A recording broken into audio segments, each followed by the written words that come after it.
A'udzubillahi minasyaitonirrajim. Bismillahirrahmanirrahim. Assalamualaikum warahmatullahi wabarakatuh. Alhamdulillahirabbil alamin. Alhamdulillahillazi khalaqal insana fi ahsani taqwim. Tsumma radadnahu asfala safilin. Illal ladzina amanu wa 'amilus solihati falahum ajrun ghairu mamnun. Asyhadu an la ilaha illallah wa la syarikalah. Takriran bihi wa tauhidan wa asyhadu anna Muhammadan abduhu wa rasuluh la nabiyya ba'dah. Allahumma la sahla illa ma ja'altahu sahla wa anta taz'alul hazna idza syi'ta sahla. Qala rabbi shrah li sadri wa yassir li amri wahlul 'uqdatam min lisani yafqahu qawli, amma ba'd. Mari kita mulai dengan sama-sama bersyukur kepada Allah atas semua takdir terbaik yang telah Allah berikan kepada kita. Oleh karena itu mari bersama-sama kita ucapkan Alhamdulillahirabbil alamin, dan jangan lupa kita bersolawat kepada Rasulullah Nabi Muhammad sallallahu alaihi wasallam, panutan kita, idola kita, pemimpin kita, yang kita berharap bisa satu surga bersamanya kelak. Amin ya rabbal alamin. Oleh karena itu mari kita ucapkan Allahumma sholli ala Muhammad wa ala alihi wa sahbihi wasallam. Alhamdulillah, dengan izin Allah kita bisa berjumpa kembali malam ini yang seharusnya Selasa pekan kedua ya Pak. Mohon maaf karena harus ada tugas keluar kota, jadi alhamdulillah ditukar ke pekan kelima. Hari Senin kemarin itu adalah peristiwa Isra Mi'raj ya, yang diyakini terjadi di tanggal hari Senin kemarin ya. Jadi secara sejarah Isra Mi'raj itu terjadi di tahun ke-6 kenabian. Ya. Tahun ke-6 kenabian itu bertepatan dengan meninggalnya pamannya Rasulullah dan juga meninggalnya Siti Hadijah istrinya. Makanya disebut jadi tahun kesedihan. Ya. Kita akan mempelajari 3 hal Pak di sini Pak. 3 hal dalam kisah Isra Mi'raj. Kisah yang pertama Pak, ilmu yang pertama, hikmah yang pertama, kalau lagi sedih itu sebetulnya kita disuruh jalan-jalan Pak. Ya kan? Rasulullah itu lagi sedih, pamannya meninggal, istrinya meninggal, lalu Allah ajak jalan-jalan.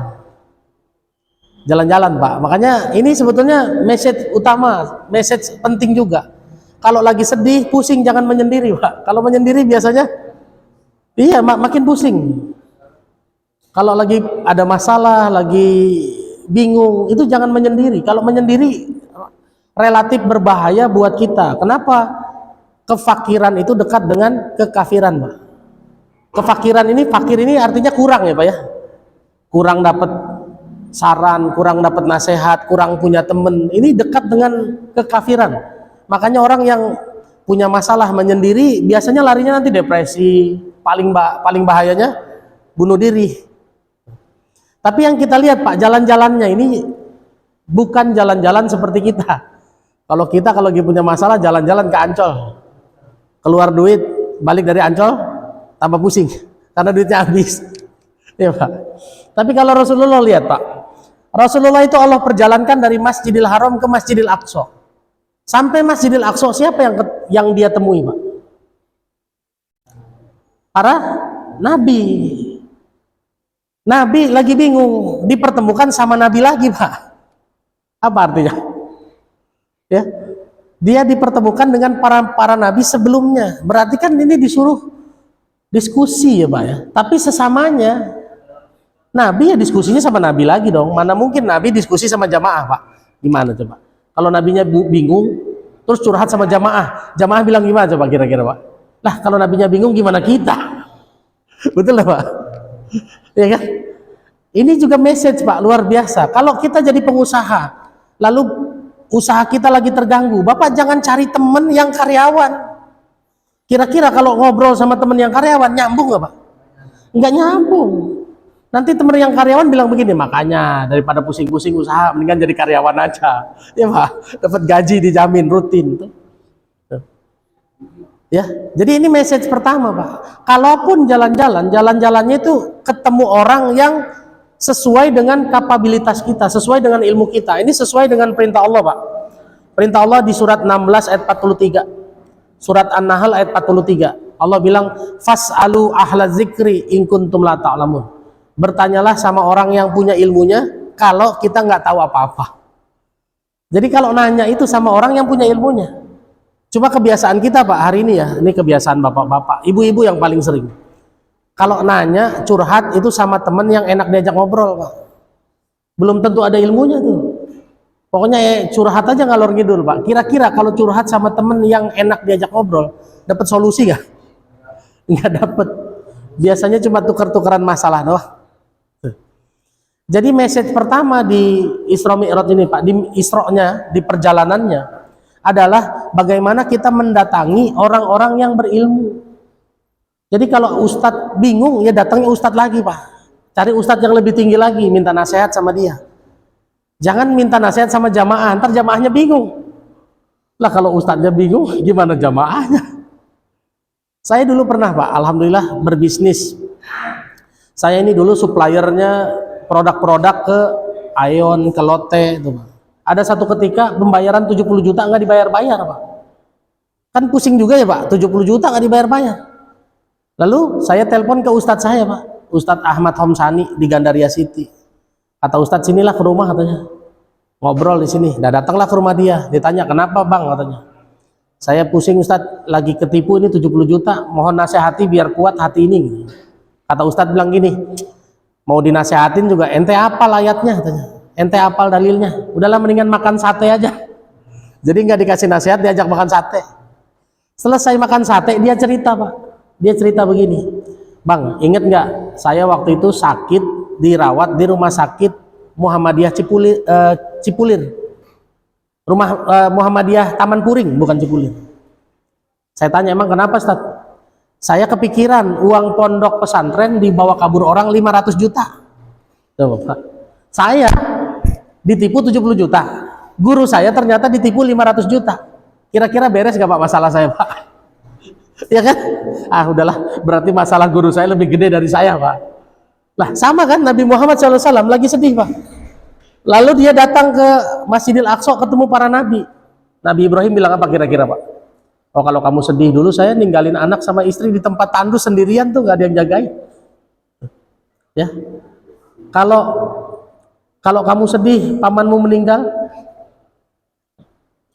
bisa. Oh pakai ini juga.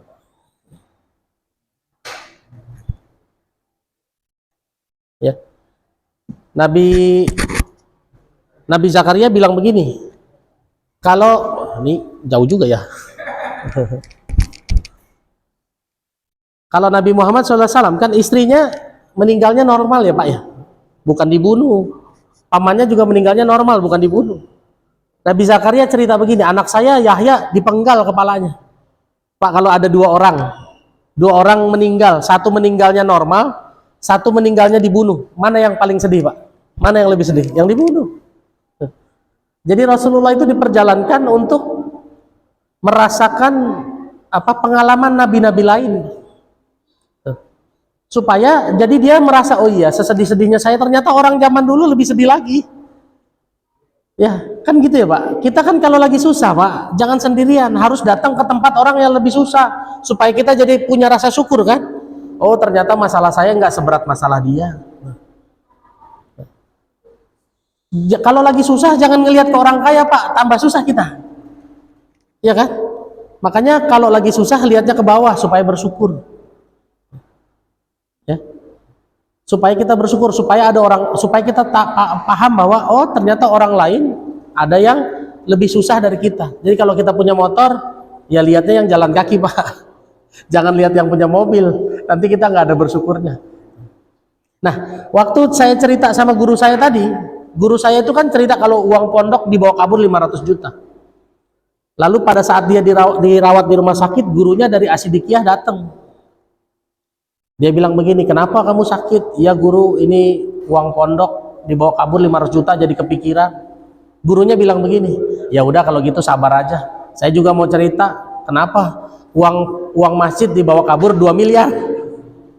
Pak, begitu denger gurunya punya masalah 2 miliar Pak, langsung minta pulang dari rumah sakit hari itu juga. Sehat Pak. Ya kan? Saya juga jadi merasakan, oh iya ya, kalau saya capek, orang lain capek juga.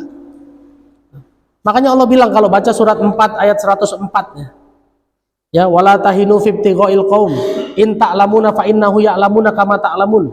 Surat 4 ayat 104. Kalau kamu capek, orang lain juga capek. Wa tarjuna minallahi ma la yarjun. Tapi bedanya kita sama Allah apa, Pak?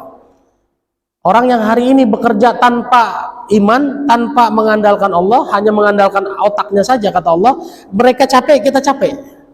Tapi bedanya kita sama mereka, wa tarjuna minallahi ma la yarjun. Kita bisa minta ke Allah, mereka nggak bisa. Tuh. Nggak bisa. Pak, kita sholat, kita kerja tetap sholat, kita dagang tetap sholat. Capeknya sama yang nggak sholat sama nggak, Pak? Sama aja. Tapi bedanya apa sama mereka? Kita ada Allah yang nolong, Pak. Mereka mau minta tolong siapa? Nggak bisa minta tolong Allah, orang nggak pernah sholat. Jadi inilah inti pertama dari perjalanan menuju Isra, menuju Masjidil Aqsa. Jadi kalau punya masalah, Pak, fas'alu ahla zikri in kuntum la ta'lamun. Nanya sama orang yang punya ilmunya. Jadi kalau pengantin lama, Pak, jangan curhat sama pengantin baru. Nggak nyambung ya, Pak. Iya, nggak nyambung. Orang nikah curhatnya sama bujangan, ngerti nggak mereka di Pak bujangan ini, Pak? Nggak ngerti. Harus yang sepadan ya, Pak ya. Ini yang pertama. Yang kedua, Pak, Rasulullah dari Masjidil Aqsa naik ke Sidratul Muntaha. Nah, ini poin utamanya, Pak. Poin utamanya jalan-jalannya mendekat ke Allah, Pak. Kalau punya masalah dan kita jalan-jalan, jalan-jalannya itu mendekat ke Allah, bukan malah menjauh dari Allah. Hari ini orang kalau punya masalah, jalan-jalan, betul, Pak. Jalan-jalannya kan rata-rata menjauh dari Allah ya, Pak. Ada yang jalan-jalan ke puncak, jalan-jalan ke tempat dunia malam, dia minum, itu malah menjauh dari Allah. Ini kesalahan utamanya. Dan kita lihat fenomena itu kan, artis bercerai, setelah bercerai lepas jilbab, kan malah menjauh dari Allah. Ya, Pak. Rumus dalam hidup itu harus makin dekat sama Allah, makin mudah urusan kita. Kalau masalah mah, Pak, semua punya masalah. Nabi yang dijamin masuk surga aja masalahnya banyak. Kita belum dijamin masuk surga, Pak. Tapi masalah kita nggak seberat Nabi kan? Kalau Nabi kan masalahnya resikonya mati. Kalau kita resikonya malu, Pak. Iya kan? Nggak bisa bayaran sekolah anak, malu. Nggak bisa bayar listrik, malu. Nggak bisa bayar kontrakan, paling malu, Pak. Pak, baru malu aja, berapa kali kita meninggalkan Allah kan, gara-gara punya masalah, sholat jadi males, Pak. Sholat jadi nggak konsentrasi, sholat jadi sembarangan. Allah bilang di surat 9 ayat 118. Di surat 9 ayat 118 itu ada kata-kata begini, Allah malja'a minallahi illa ilaihi. Tidak ada tempat lari dari siksaan Allah kecuali kembali kepada Allah saja. Jadi apapun masalahnya, Pak, tetap kembalinya ke Allah. Jangan cari tempat pertolongan lain. Makin jauh dari Allah, makin tersesat kita. Makanya rumusnya orang kalau bekerja, beribadah, berusaha, dagang dan lain-lain, kata Allah di surat 62 ayat 10 kan? Di surat Al-Jumu'ah ayat 10. Wa idza qudiyatis shalah fantasiru fil ardi wabtaghu min fadlillah wazkurullaha katsiran la'allakum tuflihun. Kalau sholat sudah ditunaikan, bertebaranlah di muka bumi, menjemput rezekinya Allah, nikmatnya Allah. Ingatlah Allah banyak-banyak, Pak, agar kamu beruntung. Jadi apapun masalah kita di luar masjid, Pak, selesai kita sholat, rumusnya tetap jangan jauh-jauh dari Allah, Pak. Harus ingat-ingat Allah terus. Kita selesai dari masjid, di masjid kan kita berdoa, ya Allah, beresin bayar kontrakan ya Allah, beresin bayar sekolah anak saya ya Allah. Begitu keluar, Pak, bukannya ingat Allah, ingat bayar kontrakan terus kan, Pak. Ingatnya yang diingat bayar sekolah anak terus, dari mana ya duitnya, dari mana ya duitnya. Kalau mau untung itu harus banyak ingat-ingat Allah. Dagang harus banyak ingat Allah. Jangan nginget-ngingetin kok belum laku ya. Ada orang, Pak, dengan izin Allah datang ke saya konsultasi, Ustadz, saya dagang kok belum laku ya. Selama dagang tuh saya pikirin terus, Ustaz, nih kalau nggak laku besok modalnya gimana lagi? Ya kalau lagi dagang Pak, jangan mikirin laku nggak lakunya. Banyak ingat Allah saja. Sekarang pertanyaannya, kalau dagang, yang bisa dipikirin di dagangan apa Pak kira-kira Pak? Modalnya, mau buka jam berapa, mau dagang apa, dagang di mana, pakai karyawan apa enggak, mau iklan di mana, betul ya Pak? Itu bisa dipikirin semua kan? Tapi hari itu laku nggak kira-kira? Nggak tahu Pak. Laku berapa hari itu? Nggak tahu. Ada yang bisa memastikan laku berapa hari itu? Nggak tahu. Itu bukan urusan akal Pak. Itu bukan urusan akal, itu urusan iman. Makanya kalau semua sudah dipersiapkan, ya tempatnya udah dipersiapkan, dagang apa bukanya jam berapa udah disiapkan, karyawannya udah disiapkan, sudah berarti tinggal tawakal nih sama Allah nih, ya Pak. Kan kita nggak bisa ya, nggak bisa memaksa orang harus beli kan. Yang penting kita udah siap semua, yang dagangnya rapi, wangi, dagangannya harganya masuk akal, rasanya enak, sudah tinggal nunggu aja nih Allah datangkan nggak pembelinya. Nah sambil nunggu Allah datangkan pembelinya, nah disitulah kita harus ingat-ingat Allah terus Pak. Makanya Allah bilang fazkuruni azkurkum, kalau kamu ingat aku ingat kamu. Di Isra Mi'raj Pak, kita mendapatkan pelajaran penting apa? Kalaupun kita punya masalah, jalan-jalannya itu yang mendekatkan kita kepada Allah. Jangan jangan bikin kita makin jauh dari Allah. Begitu ketemu Allah, dapat perintahnya apa Pak? Sholat ya Pak ya. Lihat. Inilah uniknya, inilah pentingnya sholat Pak. Jangan bilang yang penting sholat. Sholat itu penting. Satu-satunya ritual ibadah yang proses perintahnya Rasulullah jemput langsung ke langit itu cuma sholat. Kalau puasa Pak, ayat yang turun. Naik haji, ayat yang turun. Oke.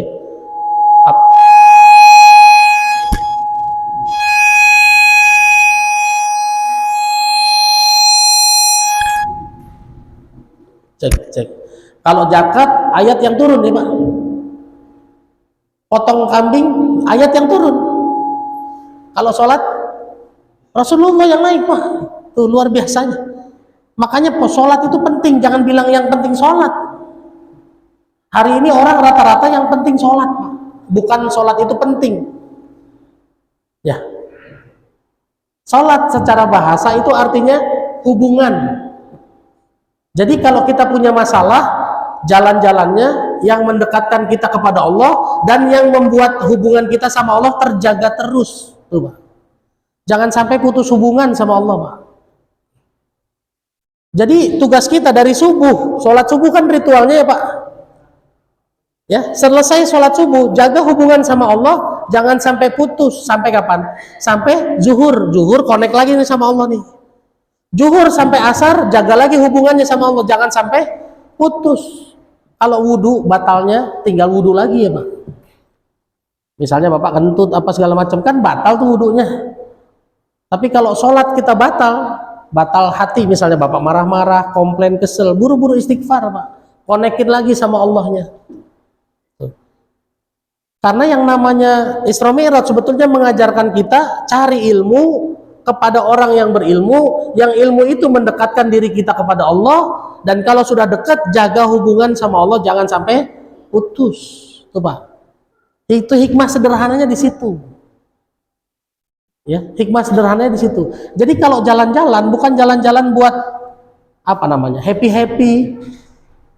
Hari ini orang lagi musim healing ya Pak. Healing ke puncak, healing ke luar negeri. Selesai healing pusing lagi Pak. Kenapa? Karena duitnya habis. Ada lagi yang lebih parah Pak, buat healingnya pakai pinjol. Itu lagi rame juga Pak hari ini Pak.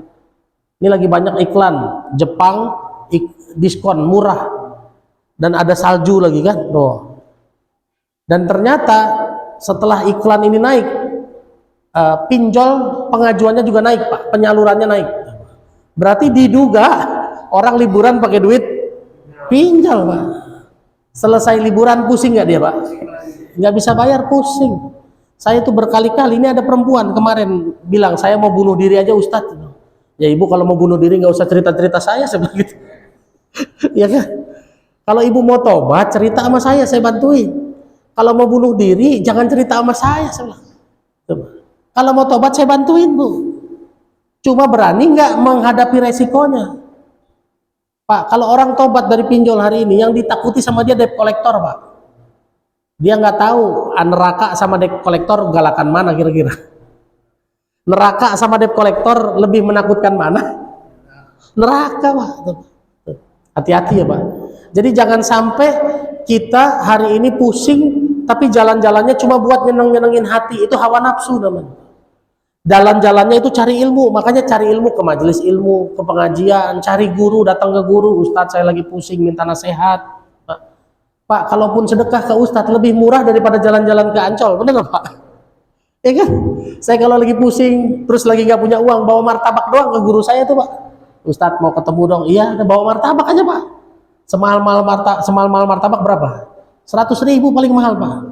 Saya kasih martabak, dia kasih saya sate. Coba. Itulah datang ke guru itu nggak ada ruginya Pak. Dapat nasihat, dikuatkan ilmunya, mendekatkan diri kepada Allah, habis itu jaga hubungannya dengan Allah. Terutama sholat nih Pak. Sholat itu kan ada dua ya Pak. Pada saat melakukan sholatnya dan pada saat sebelum atau sesudah melakukan sholat. Ini yang jarang diperhatikan orang, terutama di bab sholat. Ya, sholat itu perintah Allah di surat 62 ayat 9. Ya ayyuhallazina amanu idza nudiya lis-sholati min yaumil jumu'ati fas'au ila zikrillah wa jarul bait. Ya, jika diperintahkan oleh Allah untuk sholat, kalau Bapak baca Qurannya di situ ditulis pada hari Jumat. Jadi kesannya yang bersegera itu cuma sholat Jumat doang. Padahal Pak kalau kita baca ayatnya min yaumil jumu'ah, min artinya dari. Ya Pak. Jadi kalau diartikan sesungguhnya, jika kamu diperintahkan untuk sholat dari hari Jumat sampai kapan Pak? Ya sampai Jumat lagi Pak. Berarti ini sholat Jumat doang apa semua sholat Pak kira-kira? Semua sholat. Allah bilang fas'au, bersegera, jangan ditunda-tunda. Jadi sholat itu nomor satu, bersegera. Begitu dengar azan datang, dan panggilan azan kan luar biasa Pak. Hayya 'alal falah. Ayo mau menang apa enggak?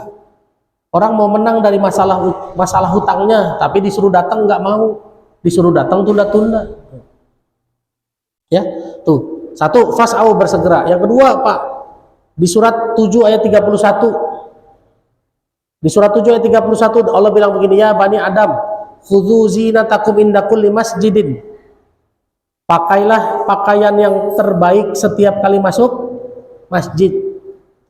Jadi masuk masjid itu pakai baju muslim apa pakai baju terbaik Pak? Baju terbaik. Bisa jadi baju muslim ini gamis ini bukan baju terbaik Pak. Bisa jadi. Kenapa? Karena saya belum pernah kondangan pakai baju ini. Ini bener nggak? Kita kadang-kadang punya baju lebih bagus lagi buat kondangan, padahal buat sholat pakai baju terbaik. Ya, jadi sekarang semua jas, saya punya jas saya pakai sholat, saya punya baju batik saya pakai sholat. Jadi nggak ada tuh baju khusus kondangan, nggak ada. Semua baju sholat. Habis pakai sholat baru saya pakai kondangan. Habis saya pakai sholat baru saya pakai datang ke kantor temen, ke kantor bos, terserah. Kenapa? Karena Allah bilang khudzu zinatakum inda kulli masjid, pakai pakaian terbaik. Jadi jangan pakai baju seadanya.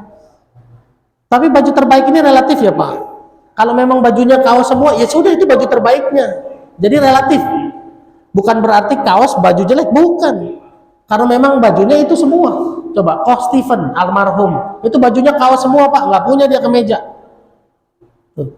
Dia nggak punya kemeja, makanya sholat pakai kaos, dakwah pakai kaos. Kenapa? Karena baju dia kaos semua, sederhana sekali orang. Ada orang bajunya gamis semua, baju terbaiknya gamis, makanya dia kondangan pakai gamis juga. Kondangan pakai gamis, ke mall pakai gamis, ya sudah itu baju terbaik punya dia. Nah pertanyaan saya nih buat ibu-ibu, kalau ada ibu-ibu, itu mau kena baju terbaik bukan Pak? Baju terbaik mau kena? Ah, buktinya nggak pernah kondangan pakai mau kena. Iya Pak. Mau kena itu baju yang memudahkan, Baju yang memudahkan untuk menutup aurat. Coba Bapak ke luar negeri, di Turki ada orang pakai mukena. Di Arab ada? Nggak ada, Pak. Dia sholat pakai baju terbaik, selama udah nutup aurat nggak pakai mukena lagi tuh. Ya. Ya, ini yang kedua, Pak. Bersegera dan pakai baju terbaik. Nah, ngomong-ngomong soal baju, Pak, Allah memberikan kita 2 baju. Ada di surat 7 ayat 26. Surat 7 ayat 26. Ya Bani Adam, qad anzalna alaikum libasay yuwari sawatikum warisha wa libasut taqwa dzalika khair. Surat 7 ayat 26. Wahai anak Adam, Allah telah menurunkan pakaian buat menutup aurat sekaligus perhiasan. Ini Pak, pakaian menutup aurat sekaligus perhiasan. Wa libasut taqwa, dan pakaian takwa. Nah, tapi kalau Bapak baca Qur'annya di situ ditulisnya tetapi ya Pak. Tetapi. Padahal itu kata-kata bahasa Arabnya wa dan. Berarti dan itu Pak, wawu itu artinya wawu jamak, wawu wasol. Artinya dua-duanya kita pakai. Satu, kita pakai baju yang menutup aurat, yang kedua pakai baju takwa, Pak. Baju takwa itu apa, Pak? Baju takwa itu baju takwa, kalau dikata di ayat-ayat lain itu diartikan takut. Nih ya, ilustrasinya begini. Kalau kita karyawan punya salah sama bos,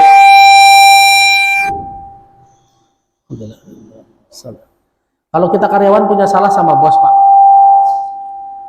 lalu dipanggil masuk ke ruangannya bos. Kalau lagi punya salah, dipanggil masuk ke ruangan bos, berani petatang petenteng nggak, Pak? Ya nggak berani. Berani minta naik gaji, berani minta naik bonus, minta bonus. Saya yakin masuk ke ruangan bos merendah, Pak, bener nggak? Bos, jangan pecat saya lah, bos.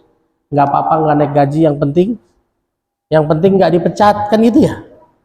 Nggak apa-apa dah, bulan ini nggak, tahun ini nggak dapat bonus, yang penting nggak dipecat.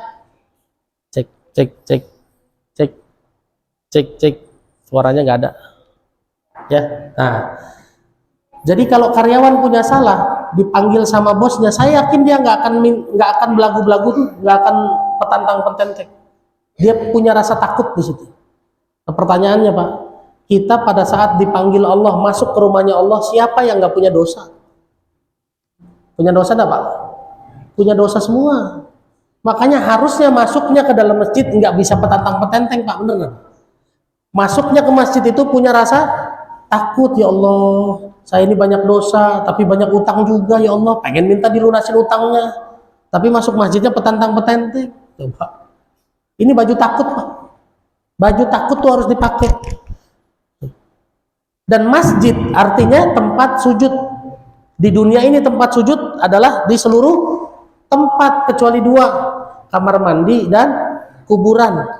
Berarti kemana-mana kita pakai baju bagus dan pakai baju takwa. Kalau pakai baju takwa kemana-mana, yang karyawan berani korupsi nggak, Pak? Berani korupsi? Nggak mungkin. Jangankan korupsi, Pak, buang sampah sembarangan, berani apa enggak? Nggak berani. Kenapa? Karena ada baju takwa di sini, Pak. Berani maki-maki orang, Pak. Ya. Berani maki-maki orang. Nggak berani di tengah jalan tiba-tiba nerobos lampu merah, kita yang salah, kita maki-maki orang. Berani nggak kira-kira? Nggak berani. Kenapa? Karena ada baju takwa di sini. Makanya sering ibu-ibu nanya sama saya, Ustadz, lebih baik saya mah jilbabin hati dulu lah daripada jilbabin rambut dulu. Saya bilang, Bu, beda. Jilbabin rambut itu pakai kerudung, jilbabin hati pakai takwa. Beda ini, Pak. Jadi sholat itu penting, bukan yang penting sholat. Coba aja kalau baju takwa itu seorang muslim hari ini kemana-mana pakai baju takwa, orang hormat nggak, Pak? Hari ini orang nggak hormat sama orang Islam, Pak. Banyak orang yang bilang, bajunya doang. Betul lah, Pak? Bajunya doang, pecinya doang, kelakuannya. Banyak ibu-ibu bilang, jilbabnya doang panjang, kelakuannya kayak genderuwo. Saya dengar sendiri itu, hati-hati loh. Ya. Hari ini Islam itu identik dengan pakaian, bukan identik dengan perilaku. Coba. Ya, padahal Rasulullah bilangnya dulu apa? Innama bu'istu liutammima makarimal akhlak. Aku diutus untuk menyempurnakan akhlak. Makanya Bapak kalau baca Quran, amanu alladzina amanu wa amilus solihati. Iman dibuktikannya pasangannya dengan amal soleh. Jadi kalau udah beriman, buktikan dengan amal soleh. Kalau sudah ngaku beriman, buktikan dengan perbuatan baik. Jangan bajunya doang. Nanti yang masuk surga bajunya doang, Pak. Kalau sudah sholat, aqimus sholah wa atuz zakah. Kalau sudah sholat, buktikan dengan bayar zakatnya. Kalau sudah sholat, bermanfaatlah buat orang lain, betul loh Pak? Sehingga terasa manfaatnya. Sehingga di sini kalau ada warga Muslim, orang merasa manfaatnya keberadaan Muslim di situ, Pak. Itu yang harus kita tunjukkan sekarang. Inilah pentingnya kenapa sholat itu sampai Rasulullah yang datang ke sana, sementara perintah yang lain ayatnya yang turun. Kalau ini Rasulullahnya yang datang ke sana. Ya Pak, ini 3 hal: belajar, mencari ilmu sama orang yang punya ilmunya, supaya mendekatkan diri kepada Allah, dan kemudian jaga hubungan dengan Allah. Tapi Pak, yang paling berat dari kisah Isra Mi'raj itu apanya Pak kira-kira? Yang paling berat? Yang paling berat itu membenarkannya Pak. Benar nggak Pak? Kalau kita hidup di zaman itu, lalu tiba-tiba Nabi bilang, saya baru pergi loh ke Masjidil Aqsa, lalu ketemu Allah di Sidratul Muntaha, balik lagi sekarang di sini. Bapak percaya nggak kira-kira sama Rasulullah hari itu? Jangan ngomong percaya, nggak percaya Bapak sekarang, hari itu. Kita nggak tahu ya Pak. Makanya itulah dia kenapa Abu Bakar As-Siddiq dapat gelar As-Siddiq kan? Kenapa As-Siddiq? Membenarkan bahwa apapun yang terjadi sama Rasulullah, apapun yang dilakukan sama Rasulullah, dia percaya 100%. Makanya dia dapat gelar As-Siddiq. Coba kalau kita introspeksi diri Pak, kalau kita kira-kira siap nggak tuh membenarkan? Jangan-jangan kita kafir lagi Pak, iya kan? Nah sekarang kita tarik ke kehidupan zaman sekarang Pak. Jangankan membenarkan Isra Mi'raj yang kita dulu nggak ada di situ, membenarkan sholat harus tepat waktu saja, susah apa gampang? Membenarkan bahwa sholat itu adalah cara untuk mendapatkan pertolongan Allah, susah apa gampang? Susah. Makanya Pak, ini masjid di tengah kampung, di tengah warga. Kalau kita hitung jumlah warga, harusnya muat gak di masjid Pak? Nggak muat. Berapa persen yang berani membenarkan kalau sholat itu adalah perintah Allah? Nah, baru sholat Pak. Membenarkan bahwa sholat itu kebutuhan kita, bukan kewajiban. Membenarkan ya Pak? Sulit kan membenarkan kan? Ini bukan membenarkan Isra Mi'raj dulu, cuma membenarkan sholat hari ini aja. Belum lagi kasus-kasus yang lebih besar Pak. Nih contoh. Kalau Bapak punya anak perempuan, lalu dilamar sama laki-laki, alhamdulillah laki-lakinya ganteng Pak, kerjanya mapan, gajinya gede, ngelamar bawa mobil Mercy lagi, tapi sayangnya nggak bisa baca Quran, nggak sholat, padahal agamanya Islam. Pertanyaan saya, Bapak berani nggak membenarkan bahwa dia bukan calon mantu yang baik? Berani nggak kira-kira? Belum tentu berani ya? Ya Pak.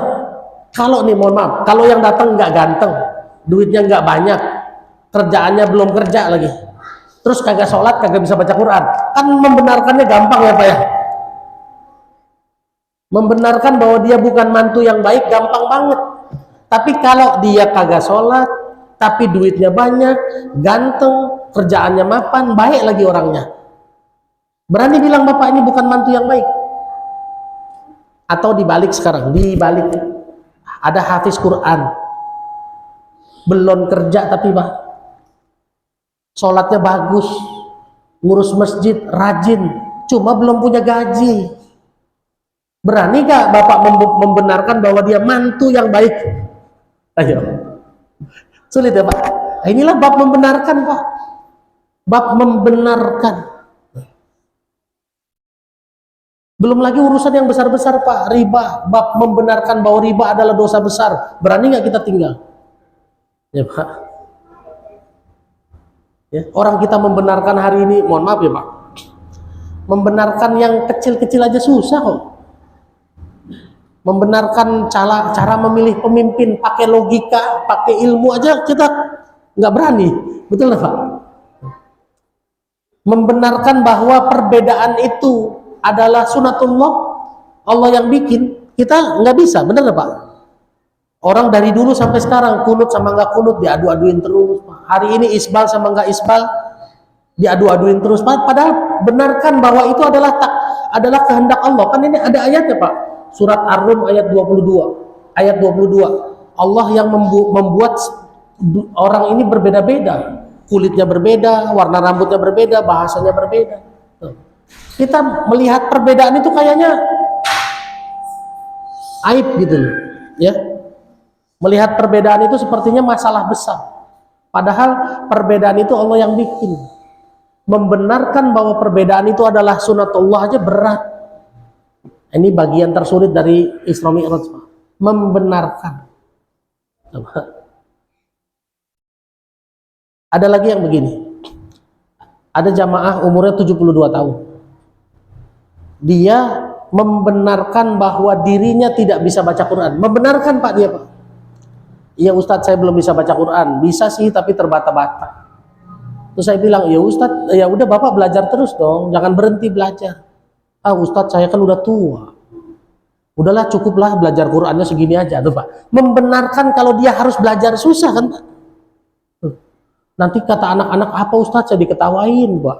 Lebih takut sama malu daripada belajarnya. Akhirnya saya tanya, Pak umur 72 tahun ya Pak? Iya. Kalau nyari duit masih enggak Pak? Kalau nyari duit jalan terus Ustadz. Kalau nyari duit kagak ada berhentinya karena umur. Kalau belajar ada berhenti karena umur. Ini Pak bagian tersulit itu membenarkan Pak. Saya pernah merasakan itu. Saya kerja di bidang yang tidak halal. Gajinya banyak banget. Tapi karena haram ya berhenti. Membenarkan itu adalah bagian yang paling sulit. Dulu di sini kan kita punya teman ya, yang kerja di restoran motong daging babi. Itu nasihatinya kan lama juga ya suruh berhenti kan. Kenapa? Karena membenarkan bahwa kerja di bidang haram dan harus berhenti itu sulit Pak. Dan ini banyak sekali kasus-kasusnya. Saya ngisi kajian di Ciledug. Kajian bapak-bapak itu yang datang tuh pakai gamis, pakai sorban, Pak jenggotnya panjang-panjang. Tapi ternyata ada satu bapak udah 21 tahun tidak pernah tegur istrinya sama sekali. Padahal tinggal satu rumah. Begitu saya nasihatin Pak, Bapak harus perbaiki loh Pak. Bapak harus tobat, perbaiki hubungan sama istri. Itu membenarkan bahwa harus memperbaiki hubungan. Itu beratnya setengah mati. Kenapa? Karena ada gengsi di dalam hati kan Pak. Waduh nanti istri saya ngomong apa? Loh lebih baik diledekin orang Pak daripada dikatain Allah kan. Lebih baik kita malu di hadapan manusia daripada hancur di hadapan Allah Pak. Nah ini bagian terberat. Bagian terberat dari Isra Mi'raj adalah membenarkan. Siap gak kita jadi as-siddiq Pak? Di sini aja saya yakin nih Pak. Ada kalau ditanya dalam hatinya, iya ya saya belum bisa baca Quran. Berani nggak dia membenarkan kalau dia belum bisa baca Quran, dan berani nggak datang ke masjid untuk belajar baca Quran? Ya kalau malu panggil aja ke rumah gurunya, diem-diem ya Pak. Resikonya kalau manggil ke rumah kan bayarnya lebih mahal, iya kan? Kalau ke masjid bisa gratis Pak. Ini bagian tersulit dan bagian yang jarang dibahas Pak, bener nggak Pak? Membenarkan sesuatu itu bagian terberat. Membenarkan bahwa sholat subuh harus di masjid, membenarkan sholat isya harus berjamaah, membenarkan kalau sholat harus pakai baju terbaik, kan sulit itu Pak. Sulit sekali ya. Dan kita semua akan masuk ke fase pasti akan membenarkan, benar. Kalau membenarkan yang benar di diri kita gampang, tapi kalau membenarkan sesuatu yang salah di diri kita, artinya kita ngaku salah, kan sulit ya. Sementara semuanya sadar, semuanya tahu, semua masalah hidup kita penyebabnya salah siapa Pak? Kesulitan hidup kita penyebabnya salah siapa? Salah diri sendiri. Kalau ditanya jawabannya semua sama begitu. Tapi begitu disuruh memperbaiki diri, tapi kan Ustadz, tapi melulu Pak. Inilah bagian tersulit dari Isra Mi'raj. Bagian tersulit adalah membenarkan. Ya, dapat sesuatu ya Pak? Ya. Dan kita akan terus ketemu Pak, membenarkan kalau lampu merah harus berhenti, jangan nerobos, meskipun Bapak buru-buru. Kalau membenarkannya saat Bapak santai, tenang Pak. Tapi kalau Bapak lagi kebelet, gimana coba? Lampu merah, kebelet, buru-buru. Ntar lihat aja bulan Ramadan. Bulan Ramadan begitu jam 5 sore, tuh Pak, itu setiap lampu merah, mandek gitu, nggak tahu kenapa. Padahal semua orang lagi puasa, nahan nafsu, ya Pak. Tapi begitu lampu merah maunya nerobos aja, akhirnya mandek. Saya nggak tahu kenapa setiap bulan Ramadan lampu merah selalu mandek tuh, nyangkut tuh, nggak ngerti. Di Amerika Pak, salah satu pengobatan kanker terbaik adalah puasa. Kenapa? Karena dengan puasa orang itu jadi tenang. Sel kanker itu tidak akan tumbuh lebih cepat kalau orangnya tenang. Makanya salah satu pengobatannya adalah puasa, dan terkenal sekarang namanya intermittent fasting. Obat anti aging terbaik itu puasa. Ya, sekarang orang Islam di Indonesia yang punya syariat puasa, dengan puasa apa jadi tenang, Pak? Nggak tenang ya? Begitu jam 4 udah pusing nyari bukaan puasa. Tanggal 15 udah pusing cari tiket buat pulang kampung. Cari baju buat lebaran, coba. Harusnya kita puasa jadi tenang diri kita, malah kita nggak dapat ketenangannya. Membenarkan bahwa puasa itu harus tenang aja sulit Pak. Membenarkan. Ya. Jadi bagian tersulit dari kisah Isra Mi'raj adalah bagaimana kita membenarkan perintah Allah. Apalagi kalau yang nggak masuk akal. Kalau nggak masuk akal tuh sulit sekali Pak. Ya, apa yang nggak masuk akal kira-kira sekarang? Saya ketemu sama kontraktor. Saya bilang, Pak, berbisnis itu ada aturan Islamnya. Oh, tapi Ustadz zaman sekarang kalau nggak nyogok nggak dapat proyek Ustadz. Nah, Pak, membenarkan bahwa nyogok itu dosa sulit Pak, dan dia ketakutan sekali kalau nggak nyogok nggak dapat proyek nanti. Betul nggak Pak hari ini? Saya Pak bikin pengajuan sertifikat hak milik SHM, ngajuin ke kelurahan. Begitu surat pengukuran selesai, kan minta tanda tangan lurah tuh Pak. Lurahnya lewat stafnya bilang begini, Pak, ini surat akan ditandatangan Pak Lurah hari ini. Kira-kira Bapak mau ngasih jiswaf berapa ya? Jiswaf Pak nyebutnya, bukan sogok, jiswaf. Apa jiswaf? Saya bilang itu. Zakat infak sodakoh wakaf Pak. Loh, buat siapa saya bilang jiswafnya? Buat Pak Lurah. Pak Lurah itu bukan mustahik, saya bilang gitu Pak. Pak Lurah itu udah digaji. Jangan minta jiswaf sama umat, sama warga. Dia nanda tanganin surat, itu tugasnya dia Pak. Perlu nggak kita ngasih duit lagi? Nggak perlu Pak. Kalau kita ngasih duit lagi, sogok itu namanya Pak. Tapi berani nggak kita ngomong begitu sama Pak Lurah? Nanti dia bilang, wah ntar nggak ditandatangan Ustaz. Saya resiko tuh Pak, saya bilang tuh, dan kodarullahnya saya kenal tuh Pak sama yang nelpon saya. Bang, ini nggak halal loh Bang. Kalau saya ngasih duit ini nggak halal loh Bang. Ente siap masuk neraka nih, saya gituin Pak. Iya tapi ini gimana ya? Iya nggak udah ente, saya orang Islam, saya paham kok saya harus ngapain. Ente percaya aja, saya orang Islam, saya paham harus ngapain. Oh iya udah, oke. Ditandatangan. Selesai ditandatangan, saya kasih hadiah Pak. Ngasih hadiah sama ngasih sogokan, beda apa sama Pak? Beda. Ngasih hadiah itu di belakang dan nggak perlu janji. Tapi kalau ngasih sogokan di depan. Tuh. Ya, ini beda Pak. Membenarkan supaya tidak ngasih sogokan juga sulit. Sehingga banyak kontraktor hari ini bilang, Pak, kalau enggak jujur, kalau enggak nyogok nggak dapet. Kalau enggak nurunin spek apa itu bahan-bahan, enggak dapat untung saya Pak. Besi yang kualitas A turunin jadi kualitas banci, dia bilang begitu Pak. Saya bilang, Pak, saya punya teman-teman yang hari ini kontraktor jujur. Ya memang lebih mahal, kenapa? Karena jujur Pak. Jadi kalau kualitas A beneran. Saya punya teman bisnisnya rising floor, jadi lantai ini ditambahin sesuatu gitu ya Pak, supaya naik tinggi. Jadi kabel-kabel itu di bawah, namanya rising floor. Kantornya di Pasar Minggu, dapat proyek di Gresik. Kata orang Jepangnya, oke, deal, kamu yang kerjain, tapi harus dijamin asuransi. Teman saya bilang begini, Pak, asuransi itu goror secara Islam, saya nggak mau pakai asuransi, tapi saya jamin pekerjaan saya diawasi bukan cuma sama asuransi, tapi diawasi Allah, diawasi Tuhan saya, Pak. Orang Jepang kan nggak nyambung ya, Pak, nyebut begitu, Pak. Tapi dia berani tuh, dia berani membenarkan tuh. Akhirnya orang Jepangnya bilang, kamu agamanya apa sih? Saya agamanya Islam, Pak. Coba jelasin maksudnya kayak gimana? Dijelasin panjang lebar sama dia. Oh ya sudah, oke. Tapi proyek saya tahan dulu ya, Pak. Proyek ditahan dulu. Ya sudah Pak. Kalau ditahan saya pulang sekarang. Tiket saya bayar sendiri, nggak ada masalah. Dia rela tuh Pak, keluar tiket bolak-balik Jakarta Gresik, Gresik Jakarta, Jakarta Surabaya, ke Gresiknya naik mobil kan. Apa yang terjadi? Begitu landing di Soekarno Hatta, ditelepon lagi tuh sama orang Jepang, Pak, kerjain 2 gedung ya tuh Bapak. Dia dia beriman kepada Allah, terancam kehilangan 1 proyek 1 gedung, ternyata Allah kasih 2 gedung.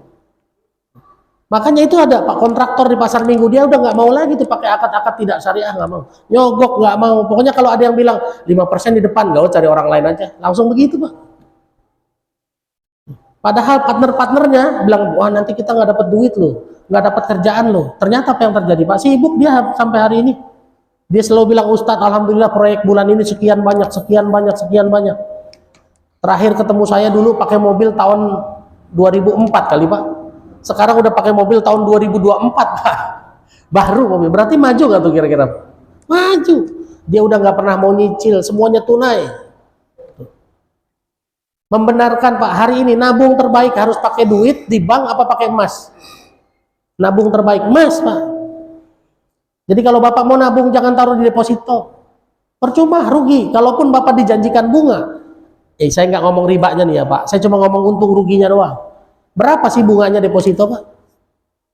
Paling setahun 6%. Tapi kalau Bapak nabung emas, saya dulu umroh tahun 2010 itu pakai emas Pak. Tahun 2010 harga emas 400.000 rupiah, saya umroh 32 juta, jual 80 gram emas, umroh 1 orang. Saya umroh berlima, jadi jual 400 gram emas, berangkat umroh 32 juta 1 orang. Hari ini umroh paling mahal berapa Pak? 50 juta ya. Ustadz Umar Mita tuh bikin umroh 50 juta. Harga emas sekarang berapa? 1,5 juta. 1,5 juta ya, betul ya? Berarti kalau mau umroh 50 juta, cukup jual emas berapa gram? 35 gram aja. 2010 harus jual 80 gram emas, 2024, 2025 cukup jual 35 gram emas. Jadi umroh naik apa turun kalau Bapak nabungnya emas? Turun Pak. Makanya jangan mau nabung di deposito, jangan mau nabungnya emas batangan. Apalagi Mas sekarang mah belinya gampang Pak. Bisa beli segram-segram. Dulu kan nggak bisa ya. Dulu mah harusnya 5 gram, sekarang segram bisa, 1,5 juta beli emas, simpen. Beli deposit box kecil-kecil, taruh di rumah. Jadi saya sekarang nabungnya emas, nggak mau nabung di rekening saya. Kalaupun ada duit cuma buat jangka pendek Pak, bayaran sekolah, beli token listrik, ngasih jajan anak, tuh, itu aja jangka pendek, selesai. Jadi kalau ada orang udah gitu Pak, mohon maaf ya, ini juga jadi cara buat menjawab orang kalau mau minjem duit Pak. Pak minjem duit dong, wah saldonya kosong, memang nggak ada duitnya Pak, orang nggak ada jadi emas. Coba, ini bukan pelit Pak, bukan pelit ya. Kadang-kadang ada orang yang udah memang mentalnya minjem duit terus, itu kita nggak boleh tolong tuh yang kayak gitu tuh Pak ya, karena kita harus mendidik ya. Ini baru ada orang nih datang nih, dia bilang gini, pinjem duitnya buat ngelunasin utang di bank. Nanti kalau utang di bank udah lunas, saya akan pinjem ke bank lagi buat ngelunasin saya. Terus buat apa saya tolongin dia Pak? Dan orangnya datang tiap hari ke rumah. Nggak ada, saya nggak mau nolongin. Mau ngapain nolongin kayak gitu? Berhenti, kalau mau namanya utang mau berhenti Pak. Tuh. Rasulullah juga berhutang, tapi hanya untuk urusan darurat Pak, buat makan, bukan buat gaya hidup. Gitu. Ya, jadi bagian tersulit dari Isra Mi'raj adalah membenarkan, termasuk membenarkan orang mau minjem duit kita nggak kasih, karena kita ketakutan dibilang pelit kan gitu ya Pak. Padahal kita harus mendidik mereka Pak, didik mereka supaya jangan punya mental berhutang. Makanya Allah bilang apa di surat 17 ayat 29? Pelit nggak boleh, terlalu royal nggak boleh Pak. Pelit udah jelas nggak boleh, terlalu royal juga nggak boleh. Itulah dia, kita harus tabayun. Sip, masih ada yang mau ditanyakan? Saya pikir itu materinya. Jam berapa sekarang? Oh, udah lewat. Ada yang mau tanya? Ya, jadi Isra Mi'raj Pak, ya, jalan-jalannya yang mendekatkan diri kepada Allah ya Pak. Jangan jalan-jalan yang maka bikin kita jauh dari Allah. Terus yang kedua, benarkan menjadi as-siddiq sebagaimana Abu Bakar dulu membenarkan kisah Isra Mi'raj. Kita harus bisa membenarkan kisah-kisah di hidup kita. Sholat harus kita benarkan, kita harus membenarkan bahwa sholat itu penting, bukan yang penting sholat. Kita harus membenarkan bahwa riba itu haram, harus ditinggal. Kita harus membenarkan pacaran itu nggak boleh Pak, harus ta'aruf. Itu juga susah kan? Coba zaman sekarang ya. Wallahu a'lam bishawab, mudah-mudahan bermanfaat. Nggak ada yang nanya ya Pak? Oh, maka silakan. Apa? Ya.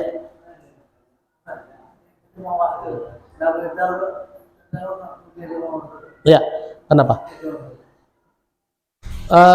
Maksudnya apa? Iya. Oh, ya, nabi sebelumnya. Oh iya. Setiap nabi ada risalah sholatnya ada Pak. Cuma Nabi Musa sholatnya berapa waktu? Wallahu alam. Kita nggak tahu. Ya, nggak ada penjelasan detailnya. Dulu Nabi Musa sholatnya gimana? Nggak tahu. Tapi kalau Bapak lihat dulu agama Kristen Ortodok itu Pak dulu ya, itu sholat menyembah Tuhannya, sembayangnya mirip-mirip sama kita Pak. Dia pakai mukena, duduk, ada sujudnya juga gitu. Jadi Nabi Zakaria kalau di Quran, Nabi Zakaria berdiri dalam sholatnya. Fanadatul malaikatu wa huwa qaimun yusolli fil mihrabi. Artinya apa? Nabi Zakaria juga ada risalah sholat. Tapi apakah sholatnya ruku sujud? Wallahu alam.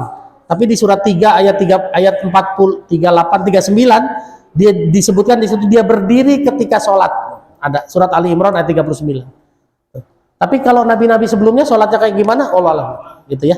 Tapi yang jelas hari ini yang sangat jelas perintah sholatnya 5 waktu ya. Yang hari ini risalahnya Nabi Muhammad SAW. Perintah sholatnya begini. Ya gitu ya Pak ya. Jadi kalau Nabi Ibrahim dulu sholatnya kayak gimana? Wallahu alam. Bahkan waktu Ali bin Abi Thalib melihat Rasulullah dan Siti Hadijah sholat, itu kan udah sholat juga. Padahal perintah sholat Isra Mi'rajnya udah belum? Belum. Sholatnya kayak gimana tuh Pak? Nggak kebayang tuh Pak, belum ada risalahnya kayak gimana. Kan Ali bin Abi Thalib nanya kan, sedang apa kalian berdua? Kami sedang sholat. Tuh, udah ada Pak, risalah sholat udah ada sebetulnya. Cuma sholat yang kayak gimana kita nggak tahu. Ya, gitu ya Pak. Wallahu a'lam bishawab. Cukup ya Pak. Terima kasih banyak. Usikum wa nafsi bittaqullah. Billahi taufiq wal hidayah. Assalamualaikum warahmatullahi wabarakatuh.